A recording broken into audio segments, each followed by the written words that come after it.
dan beliau menitikkan air mata ketika menjahit bendera itu.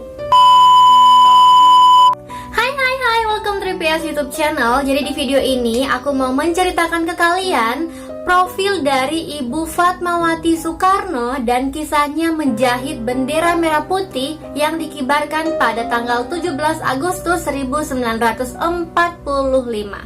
Oke, kalau kalian penasaran gimana, keep watching. Fatmawati Soekarno, nama ibu negara pertama Republik Indonesia, tidak bisa dilepaskan jika kita mengingat perjuangan awal kemerdekaan Indonesia pada tahun 1945.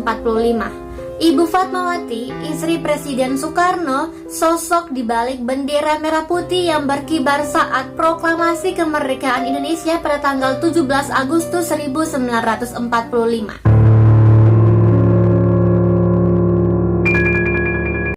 Ibu Fatmawati lahir pada tanggal 5 Februari 1923 di Bengkulu. Nah, ketika beliau lahir ada dua nama yang akan diberikan kepada beliau, yaitu Fatimah yang berarti bunga teratai dan Siti Jabaidah yang diambil dari salah satu nama istri dari Nabi Muhammad SAW. Kedua nama tersebut ditulis pada dua cari kertas dan digulung lalu diundi. Pilihan pun jatuh pada nama Fatimah yang kita kenal sampai saat ini, Nah, Ibu Fatimah pertama kali bertemu dengan Bung Karno pada tahun 1938, tepatnya Ibu Fatimah berusia 15 tahun. Saat itu, beliau diajak oleh ayahnya Hasanuddin untuk menemui Bung Karno yang tengah dibuang ke Bengkulu.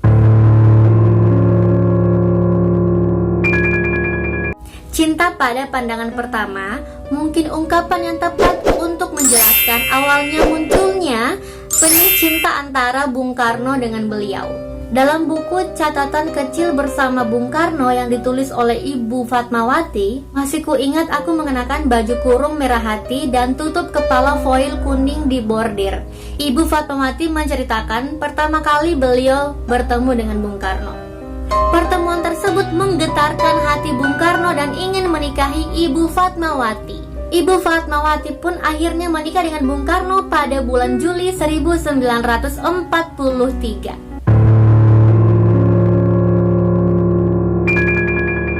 Setahun setelah pernikahan itu, Jepang menjanjikan kemerdekaan untuk Indonesia. Bendera merah putih pun boleh dikibarkan dan lagu kebangsaan Indonesia pun boleh dikumandangkan. Ibu Fatmawati pun berpikir bahwa memerlukan bendera merah putih untuk dikibarkan di Pengangsaan 56. Pada waktu itu tidak mudah untuk mendapatkan kain merah dan kain putih.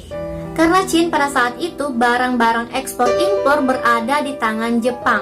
Dan kalaupun ada, untuk mendapatkannya harus dengan cara berbisik-bisik. Tapi berkat bantuan Shimizu, orang yang ditunjuk oleh pemerintah Jepang sebagai perantara dalam perundingan Jepang dan Indonesia, Ibu Fatmawati akhirnya mendapatkan kain merah dan putih. Shimizu mengusahakannya lewat seorang pembesar Jepang yang mengepalai gudang di pintu air di depan ex-bioskop Capitol. Bendera itulah yang berkibar di Pengangsaan Timur saat proklamasi kemerdekaan Indonesia. Ibu Fatmawati menjelaskan kepada Shimizu bahwa bendera merah putih yang pertama kali dikibarkan di gedung Pengangsaan Timur adalah kain yang berasal dari Shimizu. Dan satu-satunya kain merah putih yang diberikan oleh Shimizu kepada Ibu Fatmawati adalah bendera yang berasal dari gedung pintu air itu. Fatmawati menghabiskan waktunya untuk menjahit bendera itu dalam kondisi fisik yang cukup rentan. Karena saat itu Ibu Fatmawati sedang hamil tua dan sudah waktunya untuk melahirkan anak pertamanya, anak sulungnya yang bernama Guntur Soekarno Putra. Dan beliau menitikkan air mata ketika menjahit bendera itu. Dalam buku beliau mengatakan, berulang kali saya menumpahkan air mata di atas bendera yang sedang saya jahit itu. Menjelang kelahiran Guntur, ketika usia kandungan telah mencukupi bulannya, saya paksakan diri untuk menjahit bendera merah putih. Saya jahit berangsur-angsur dengan mesin jahit Singer yang dijalankan dengan tangan saja. sebab dokter melarang saya menggunakan kaki untuk menggerakkan mesin jahit. Ibu Fatmawati meninggal saat usianya 57 tahun di Kuala Lumpur ketika dalam perjalanan pulang setelah melangsungkan ibadah umroh pada tahun 1980 akibat serangan jantung.